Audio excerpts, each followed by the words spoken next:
أعوذ بالله من الشيطان الرجيم. بسم الله الرحمن الرحيم.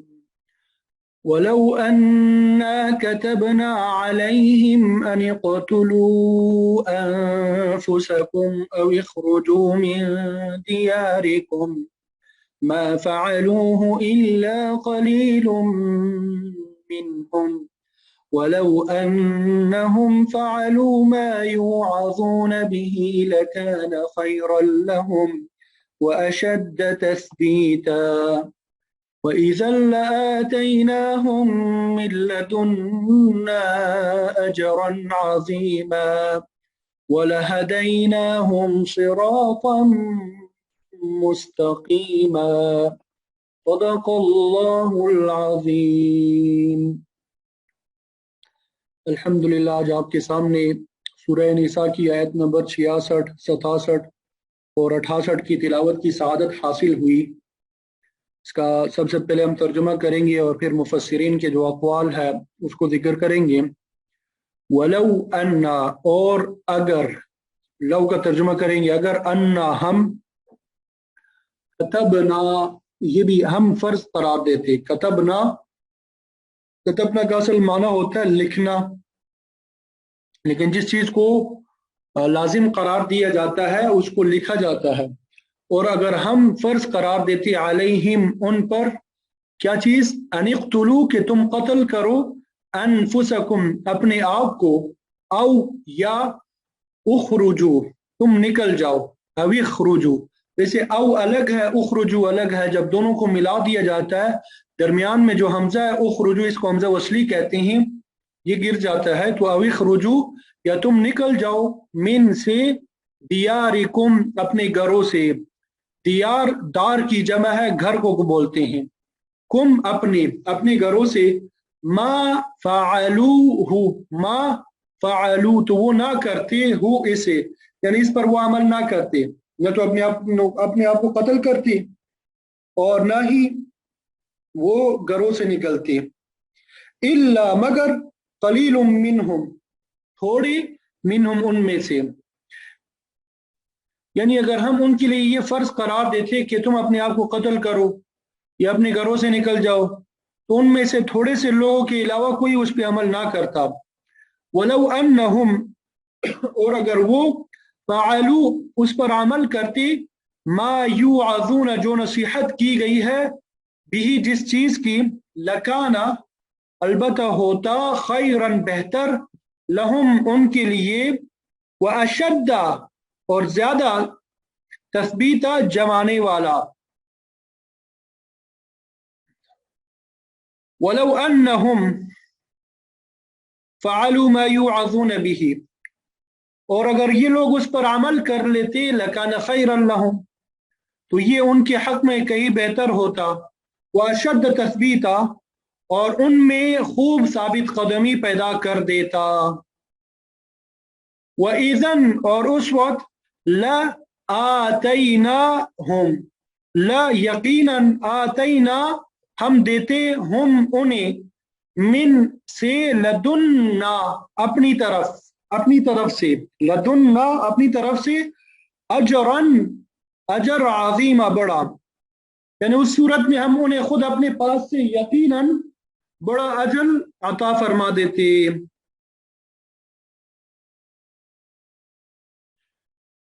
وَلَهَدَيْنَاهُمْ صِرَاطًا مُسْتَقِيمًا، وَلَهَدَيْنَاهُمْ اور یقیناً، ہدینا ہم انہیں ہدایت دیتے، صراطاً راستے کی، مستقیمہ سیدھے، یعنی انہیں ضرور بضرور ہم سیدھے راستے تک پہنچا دیتے۔ تو یہ ان آیات کا ترجمہ ہے، امید کرتا ہوں کہ سمجھ آ گیا ہوگا۔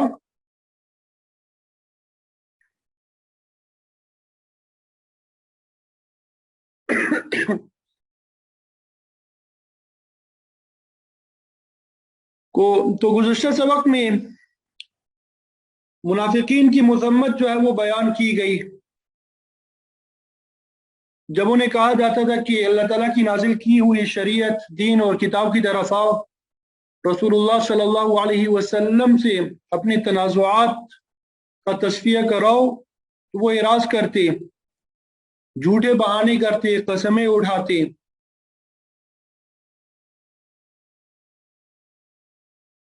تو آج کی آیات میں اللہ تعالیٰ اور اس کے رسول کی اطاعت کے فوائد بیان فرما رہے ہیں، اور ساتھ میں منافقین کے غلط رویے کے مذمت بھی بیان فرما رہے ہیں۔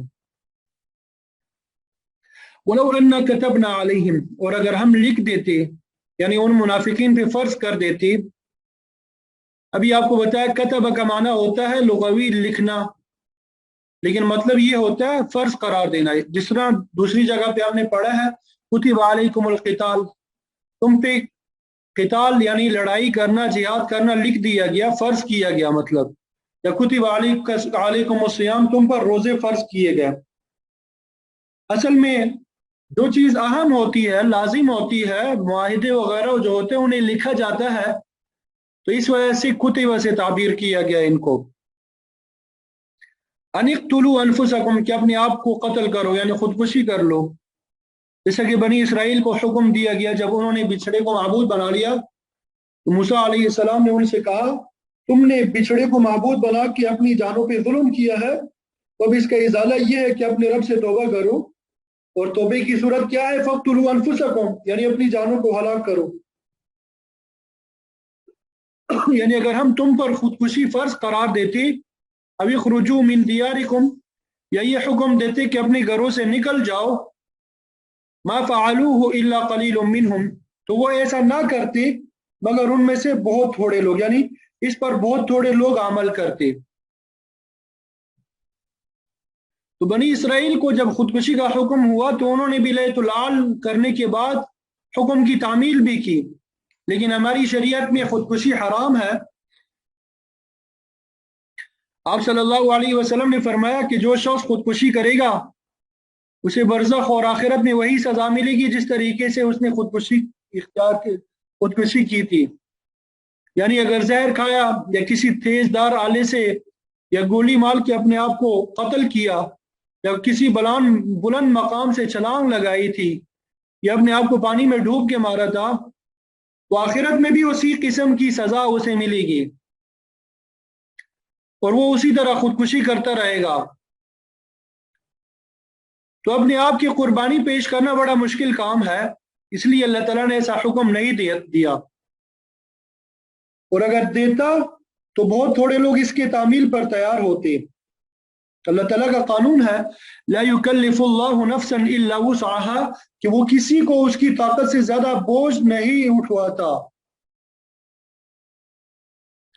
اللہ تعالیٰ نے جانی قربانی پیش کرنے کا حکم نہیں دیا۔ روح المعانی میں حضرت عمر رضی اللہ تعالیٰ عنہ کا قول منقول ہے کہ اگر اللہ تعالیٰ ہمیں حکم دیتے ہیں کہ ہم اپنے آپ کو اس کی راہ میں قربان کر دیں تو ہم یقیناً ایسا کر گزرتے، لیکن الحمدللہ اللہ نے ایسا حکم نہیں دیا۔ حضرت ابوبکر صدیق رضی اللہ تعالیٰ عنہ سے بھی اسی قسم کا جواب منقول ہے، فرماتے ہیں کہ اگر اللہ تعالیٰ حکم دیتا تو میں اپنی اور اپنے بچوں کی جانیں اللہ تعالیٰ کی راستے میں قربان کر دیتا۔ آپ صلی اللہ علیہ وسلم نے صدیق اکبر کا یہ جذبہ سنا تو فرمایا صدقت یا ابا بکر، اے ابو بکر تو نے سچ فرمایا، اعلیٰ درجے کا ہے۔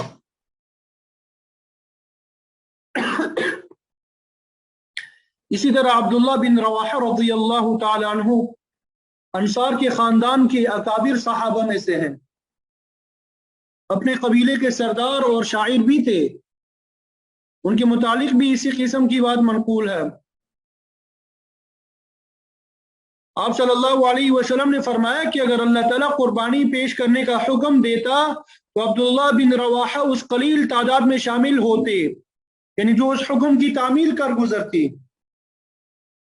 عبداللہ ابن مسعود رضی اللہ تعالیٰ عنہ کے متعلق بھی آتا ہے۔ تو مفسرین اس آیت کی تفسیر میں فرماتے ہیں ان اقتلوا انفسکم سے مراد جہاد ہے، اور ابھی خروج من دیارکم سے مراد ہجرت ہے، لیکن یہ دونوں چیزیں منافقین کے لیے باری ہے، وہ تو اللہ اور اس کے رسول کے فیصلے کو تسلیم کرنے کے لیے تیار نہیں ہے۔ تو وہ جہاد اور ہجرت جیسے مشکل امور کیسے انجام دیں گے؟ حالانکہ اسلام نے انہیں فرض قرار دیا ہے، اسی لیے فرمایا کہ اگر اللہ تعالیٰ ان دو باتوں کا حکم دیتا ہے تو اس پر بہت قلیل تعداد عمل پیرا ہوتی۔ ہجرت کی اہمیت کے متعلق آتا ہے ان نشان الحجرت لشدید، کہ ہجرت کا معاملہ بڑا شدید ہوتا ہے، یعنی جب کسی علاقے میں کفار کو غلبہ حاصل ہو جائے اور اہل ایمان کے لیے شریعت پہ عمل کرنا ممکن نہ رہے تو اللہ اور اس کے رسول کی خوشنودی کے خاطر وہاں سے ہجرت کرنا فرض ہو جاتا ہے۔ تو ایسے حالات میں جو شخص ہجرت کے لیے تیار نہ ہو وہ سخت گناہگار ہے اور اس کے لیے جہنم کی وعید آئی ہے۔ اسی طرح اللہ تعالیٰ کے دین کی اقامت کے لیے جہاد بھی فرض ہے اور جہاد میں قتال بھی شامل ہے۔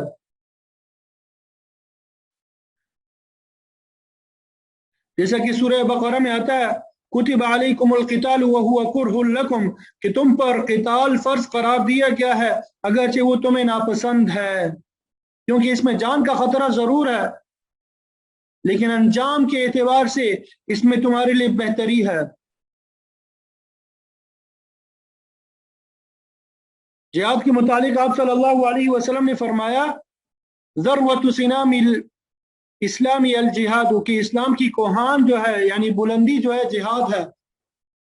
جس طرح اونٹ کی شان اس کی کوہان سے ظاہر ہوتی ہے اسی طرح اسلام کی رفعت جہاد سے ہے۔ جہاد کے بغیر نہ تو حدود اللہ قائم ہو سکتی ہے اور نہ امن قائم ہو سکتا ہے۔ گویا کہ دشمن کو مغلوب کرنے اور شریعت کو جاری کرنے کے لیے جہاد ضروری ہے۔ عام حالات میں جہاد فرض کفایہ ہوتا ہے کہ اگر مسلمانوں کی ایک جماعت اس فریضے کو ادا کر رہی ہو تو یہ تمام اہل اسلام کی طرف سے ادا تصور ہوگا، لیکن اگر کوئی قوم کا کوئی فرد بھی جہاد کے لیے تیار نہیں تو پوری کی پوری مسلمان قوم اور ملت گناہگار ہوگی۔ اسی طرح قتال کے علاوہ دین اسلام کی تعلیم اور تبلیغ کے لیے اشاعت اور تحریر جو ہے یہ بھی جہاد ہی کا حصہ ہے۔ قتال کی طرح یہ فریضہ بھی فرض کفایہ ہی ہے۔ مسلمانوں کی ایک جماعت کو یہ فریضہ ہمیشہ ادا کرتے رہنا چاہیے۔ تو اگر اسلام کی تبلیغ بالکل رک گئی تو پھر بھی ساری قوم گنہگار ہوگی۔ تو خلاصہ یہ کہ اللہ تعالیٰ نے ارشاد فرمایا کہ اگر ہم جہاد اور ہجرت ان لوگوں پہ فرض قرار دیتے تو اس حکم کی تعمیل کرنے والے بہت کم لوگ ہوتے ہیں۔ مفسرین فرماتے ہیں کہ اس قلیل تعداد میں صحابہ کرام رضوان اللہ تعالی علیہم اجمعین تو سب کے سب داخل ہے، کیونکہ وہ ہر حکم کی تعمیل کے لیے ہمیشہ تیار رہے۔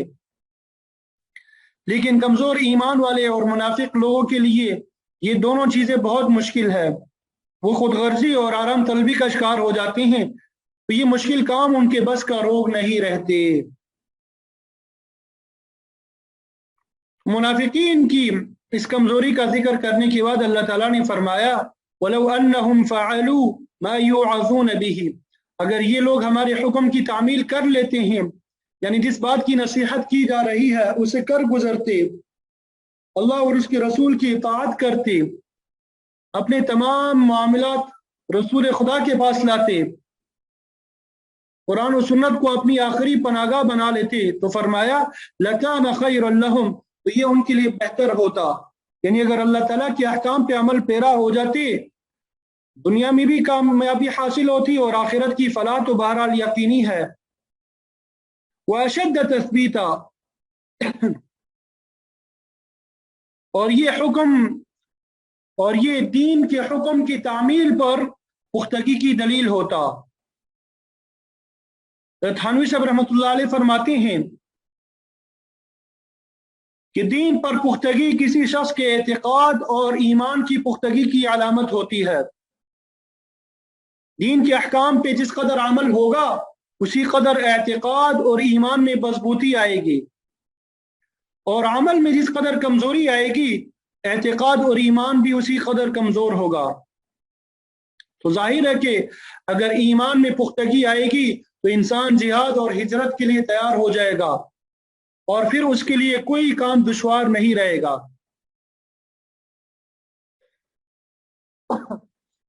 روایات میں آتا ہے کہ آپ صلی اللہ علیہ وسلم نے فرمایا کہ بعض لوگوں کے ایمان زمین میں گڑے ہوئے پہاڑوں سے زیادہ مضبوط ہوتے ہیں۔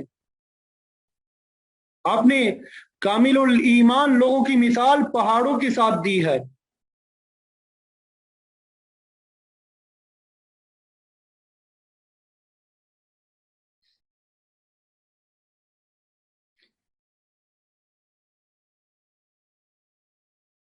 جس طرح کہ ایک شاعر نے کہا ہے، تزول الجبال الراسیات وقلبنا على العهد لا يلوي ولا يتغير۔ مطلب یہ کہ انسان کا عقیدہ اس قدر مضبوط ہونا چاہیے کہ مضبوط پہاڑ تو اپنی جگہ سے ڈھل جائے لیکن ہمارا عہد اور ہمارا پیمان جو ہے اپنی جگہ سے نہ ہٹے، یعنی مستقل مزاج بن کے پہاڑوں کی طرح زندہ رہو، تنکوں کی طرح زندگی مت گزارو کہ ہوا تیز ہے، شعلہ بے باک ہے تو اڑا کے لے جائے۔ یعنی اگر حقیر تنکے بن جاؤ گے تو پھر نہ ہوا کے سامنے ٹھہر سکو گے اور نہ آگ لگنے سے بچ سکو گے۔ اگر عزت اور ناموس کی زندگی گزارنا ہے تو پہاڑوں اور چٹانوں کی طرح مضبوط بن جاؤ۔